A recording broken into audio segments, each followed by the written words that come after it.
Itu adalah sebuah tempat yang berbahaya. Jadi hal-hal yang kita lihat sedang terjadi, tetapi kenapa kita melihatnya di bumi? Kejadian 10-11 memberitahu kita apa yang sedang datang. Itu tepat ada di situ di kitab yang pertama dari Alkitab. Nimrod. Itu membuka ketujuh meterai tepat di situ. Meterai pertama, kuda putih, penyesatan agamawi.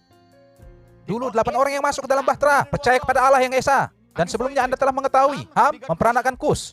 Dan Kus mulai membagi logat orang-orang. Lalu dari Kus datanglah Nimrod. Dan kemudian sekarang ia mulai pergi sekarang dengan suatu pewahyuan politeisme tentang Allah. Dari Allah yang Esa kepada banyak Allah. Sampai sekarang ia mendewakan dirinya dan menjadikan dirinya sebagai benih keturunan perempuan. Ia adalah benih perempuan. Lalu Anda melihat sekarang sebagaimana ia memperoleh pengaruh. Kemudian ia maju sekarang kekuatan militer. Ia melakukan peperangan strategis. Bukan hanya sekedar bertempur, namun peperangan strategis. Ia tahu di mana, yang mana, negara mana yang ingin ia tundukkan. Bagaimana ia bisa mengendalikan kekayaannya, bagaimana ia bisa mengendalikan perdagangannya, bagaimana mereka bisa masuk dan memakai metode-metode yang berbeda untuk membentuk aliansi-aliansi, dan kemudian sesudah mereka membuat orang-orang itu mendukung mereka, mereka berbalik dan menghancurkan mereka dan membuat mereka menjadi tumpuan kaki mereka. Dan itu adalah politik. Lihat, ini adalah para predator. Itu sebabnya di kitab Daniel, bangsa-bangsa ini, khususnya bangsa-bangsa kafir, diperlihatkan kepada kita sebagai para predator. Seekor singa dengan sayap Raja Wali, ketangkasan, dengan kekuatan itu pergi untuk menaklukkan. Seekor beruang, Media dan Persia. Kemudian seekor macan tutul Yunani, juga dengan simbol kambing jantan, dengan tanduk yang besar. Dan Anda memandang dan melihat di dalam kitab suci, itu mengajarkan kepada kita tentang raja-raja dan kerajaan-kerajaan di bumi. Dan kemudian diperlihatkan kepada kita Allah yang maha tinggi, yang memerintah atas kerajaan-kerajaan manusia. Di mana ia akan membawa Nebukadnezar dan berkata, kamu akan menjadi gila dan kamu akan menghabiskan 7 tahun. Dan akan hidup seperti binatang di padang di luar sana, karena keangkuhan di dalam hatimu. Dan Allah mengambil raja besar itu si kepala emas dan menaklukkan seluruh dunia. Dan hal-hal ini, dan merendahkan dia sampai ke tempat ini. Karena Allah berfirman, berjalanlah dengan perlahan. Aku yang menjadikanmu seperti ini.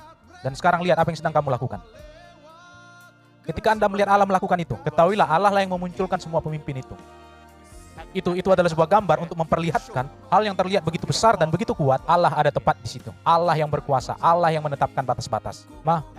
Matahari itu hanya bisa tetap tinggal di orbitnya. Bulan itu tetap di orbitnya. Bintang-bintang itu tetap tinggal di orbitnya, di dalam konstelasi-konstelasinya. Allah sudah mengaturnya seperti itu. Itu ditegakkan oleh firman kuasa Allah. Bukan main. Jadi, saya percaya sebagaimana saya berbicara dengan cara seperti ini, itu membukakan dunia ini kepada Anda.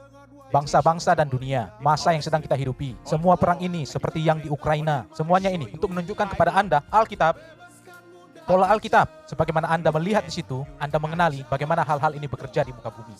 Kita sekarang bukan di dalam dunia itu.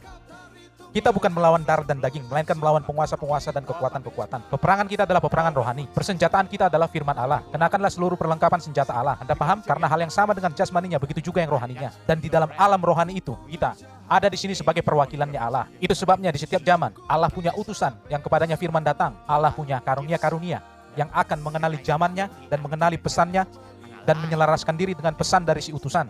Dan ketika si utusan pergi dan tiada atau apapun, pekerjaan itu akan terus berlanjut sampai zaman itu selesai. Dan kemudian Allah mengirimkan utusan yang berikutnya. Dan ketujuh utusan sudah datang dan mereka sudah pergi. Dan di sini, suara yang terakhir adalah roh dan mempelai wanita. Roh berbicara melalui mempelai wanita. Karena mempelai wanita sekarang adalah, mempelai wanita bukanlah kerumunan orang banyak yang bercampur baur. Mempelai wanita adalah satu spesies. Hanya orang-orang yang dilahirkan kembali yang menjadikan mempelai wanita.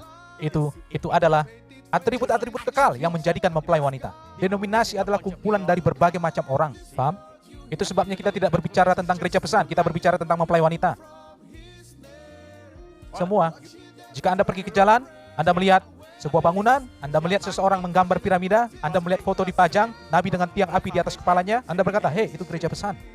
Dan Anda tidak menyebutnya gereja pesan, dan Anda tidak mendengarkan apa yang mereka khotbahkan. Anda tidak tahu apa pendirian mereka. Anda tidak tahu bagaimana hal-hal ini dimulai. Dan ketika Anda mulai melihat ke dalamnya, Anda mulai menyadari, ini bukan gereja pesan. Gereja pesan adalah seperti Petrus, Paulus, dan mereka. Ini Anda tahu. Perhatikan dan lihat ketika bahkan bagaimana mereka dulu menuliskan surat-surat itu kepada jemaat dan mengoreksi mereka dan meluruskan mereka dan menunjukkan kepada mereka bagaimana mereka sudah disusupi dan dibawa kembali kepada perbudakan dan kembali lagi ke Taurat. Mereka tidak mengerti tempat itu. Mereka dulu sedang diperdaya dan dipikat. Mereka sebagian besar dari mereka akan menerima doktrin palsu dan hal-hal yang berbeda. Jadi di zaman yang pertama itu, jadi itulah sebabnya ketika kita melihat hal-hal ini, Anda mulai menyadari. Anda lihat ketika Anda merenungkan meterai-meterai, kadangkala Anda hanya berpikir tentang kitab Wahyu pasal 5 dan sampai pasal 7. Pasal 5 ia mengambil kitab itu, pasal 6 ia membuka meterai yang pertama, dan kemudian meterai yang ke-7, Wahyu 8 ayat 1. Jadi begitulah Anda memikirkan tentang meterai-meterai. Tetapi meterai-meterai ada di dalam kitab Kejadian. Dan ketika Anda melihat meterai-meterai di kitab Kejadian, itu lebih banyak ada di dalam kisah-kisah, meskipun itu juga punya simbol-simbol. Tetapi ketika di kitab Wahyu, ia memiliki simbol-simbol. Jadi Anda harus mengambil simbol-simbol itu dan mengambil kisah-kisah itu dan catatan-catatan sejarah itu dan menyatukannya bersama-sama. Dan Anda mengetahui sejarah itu mengulangi dirinya di sini. Dan simbol ini adalah simbol dari tahapan dari sejarah itu. Efesus, kuda putih. Paham? Smyrna, Pergamus. Paham? Ketiga zaman yang pertama itu, kuda putih. Kemudian kuda merah, Tiatira. Dan Anda melihat bagaimana di Tiatira urapannya juga berubah. Dari singa kepada lembu jantan untuk berhadapan dengan kekuatan ini di sini. Dan kemudian Anda melihat itu memiliki Luther, Wesley, dan Pentakosta terdapat 3 tahapan. Itu adalah urapan muka manusia. Anda paham? Dan kemudian Anda mendapati kuda hitam yang tampil di sana. Dan masing-masing, dan kuda merah adalah suatu bagian tertentu di bumi. Kuda putih adalah suatu bagian tertentu darinya, keagamaan, perpolitikan, perekonomian, kuda hitam. Jadi Anda memahami sekarang, inilah dunia yang sedang kita hidupi. Dan beginilah bagaimana dunia diatur dan ditata. Ini adalah kosmos. Ini adalah Edennya Lucifer. Edennya setan. Ia membangunnya. Ia memiliki penguasa dan kekuatan dan kejahatan rohani. Terdapat banyak penyesatan dan banyak sihir. Terdapat banyak kejahatan rohani yang jahat di tempat-tempat yang tinggi. Menyesatkan bangsa-bangsa dengan sihirnya. Membawa mereka kepada pemujaan setan dan semua hal ini. Menyilangkan gereja-gereja. Seperti Vatikan, bentuk perdukunan yang paling tinggi. Dia memabukkan bumi dengan kekejiannya. Anda melihat semuanya ini. 24 jam pornografi, 24 jam film-film, 24 jam olahraga, 24 jam lain sebagainya. Roma. Itu adalah cawan kekejiannya yang memabukkan bumi. Dan semua setiap bentuk spiritualisme yang mereka inginkan. Babel. Ibu dari para pelacur. Perempuan sundal besar itu. Paham? Bagaimana ia telah melakukan perjamuan dengan raja-raja di bumi. Itu adalah bahasa, sebuah bahasa rohani. Dia membuat aliansi-aliansi bersama mereka. Dan dia sedang bekerja melalui mereka. Dia memabukkan mereka, dia menggoda mereka. Dia membawa mereka ke Vatikan. Dan ketika mereka melihat Vatikan, mereka menyadari, astaga, aku memimpin sebuah bangsa dan politik dan semua hal ini. Roma sudah ada di sini selama 2000 tahun terakhir ini. Yesus dulu lahir di bawah kekaisaran Romawi. Di masanya Kaisar Agustus. Di masanya Nikea Roma mulai runtuh sebagai kekaisaran politik. Di Nikea Roma, ia mengalami kebangunannya di zaman gereja Pergamus dan tampil sebagai Roma kepausan. Dan dari kaisar-kaisar itu sekarang menjadi paus-paus. Jadi ketika seseorang tertentu datang dan ia sudah 4 tahun di dalam perpolitikan dan ia datang ke sana. Dan paus itu ada di sana sampai ia mati dan tampil paus yang berikutnya. Dan sistem itu tetap bertahan dan berlaku selama 2000 tahun terakhir ini. Jadi orang-orang menyadari betapa kecilnya mereka ketika mereka pergi ke Vatikan.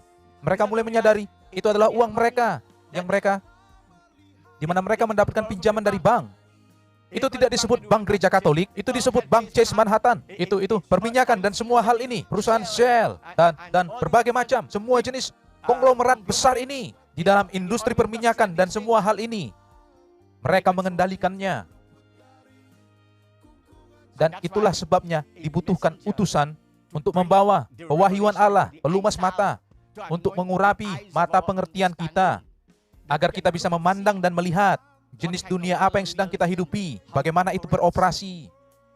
Karena semua kerajaan itu yang adalah Babel, Media Persia, dan Yunani, semua kerajaan bangsa kafir yang kuat itu, semuanya itu berakhir di mana? Roma. Dan Roma sudah ada di sini, kekaisaran yang keempat itu selama 2000 tahun terakhir ini. Hanya ada 4 kekaisaran, bukan 5. Yang kelima adalah kerajaan yang turun dari sorga, batu yang terungkit tanpa campur tangan manusia, untuk menghantam patung itu dan menghancurkannya. Jadi pahamilah hal itu. Jadi itulah sebabnya kitab yang termeterai dengan 7 meterai, pelumas mata itu, karena Laodikia adalah zaman yang buta. Dan itu adalah setan, ilah zaman yang jahat ini, sudah membutakan pikiran mereka. Itu sebabnya ia mengendalikan mereka. Itulah sebabnya mereka semua ada di sana mengikutinya. Karena mereka sudah disesatkan. Matius 24 ayat 24, orang-orang yang diurapi palsu itu bangkit untuk menyesatkan. Mereka punya kepala, pemimpin para nabi palsu, yang dari mulutnya keluar 3 roh dusta. Menyesatkan seluruh dunia. Namun demikian, Kristus, dari mulutnya keluar 7 guru.